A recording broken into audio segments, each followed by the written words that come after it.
Ayan. Hello, magandang hapon sa ating lahat. Ayan guys, may menu for today, ngayong gabi. Ulam namin ngayong gabi is pininyahang manok. Ayan guys. Guys, hindi ko na pinakita sa inyo kung paano pagigisa. Pero, ginisa ko na to sa bawang sibuyas. Tapos, inilagay ko yung manok. Tapos medyo pag malambot na yung manok, nilagay ko na yung patatas sa carrots. Tapos nilagyan ko na siya ng konting asin at saka pamintang pino. Ayan. Tapos ngayon guys, ilalagay na natin to. Ito pineapple chunk. Ito guys Ito yung nagpapasarap sa nilasa nito, yung pineapple. Yung sabaw at saka yung ano. Ayan guys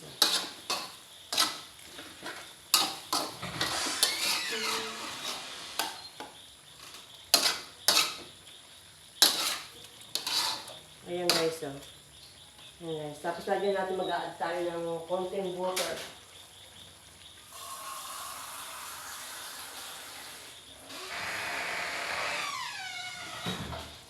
Ayan guys, konting water. Inilagay ko na yung nor, guys. Inilagay ko na yung nor. Ayan. Check natin kung okay lang ang alat.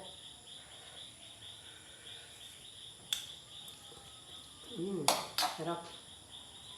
Ayan. Okay siya, ang alat. Tapos lagyan natin ng konting paminta pa. Parang kulang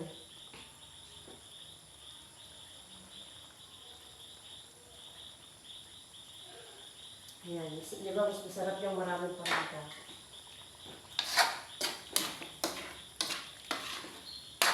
Ayan guys, lagyan na natin itong evaporada.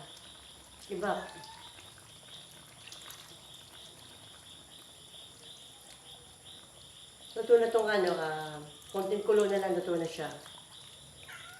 Kaya guys, yummy talaga to. Mapaparami ang kain nyo pag natikman nyo to. Kasi ito nagpapasarap yung pineapple sa yung gatas. Ayan guys. Ngayon malapot na to.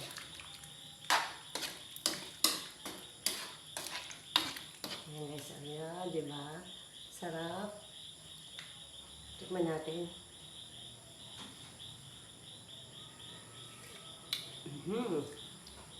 Sarap.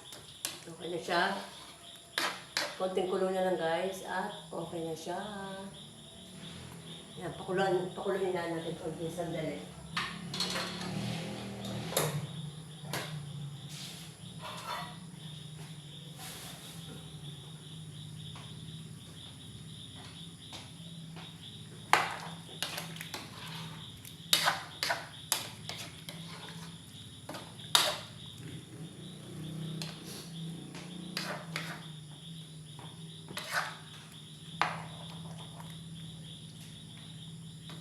Konting kulo na lang.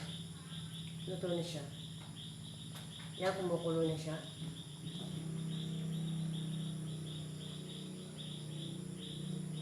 Saka alam mo guys, masarap din yung isa.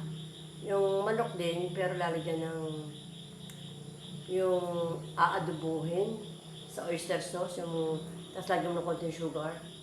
Masarap. Ayan, nakulo na siya. Luto na siya. Ayan guys, thank you for watching guys.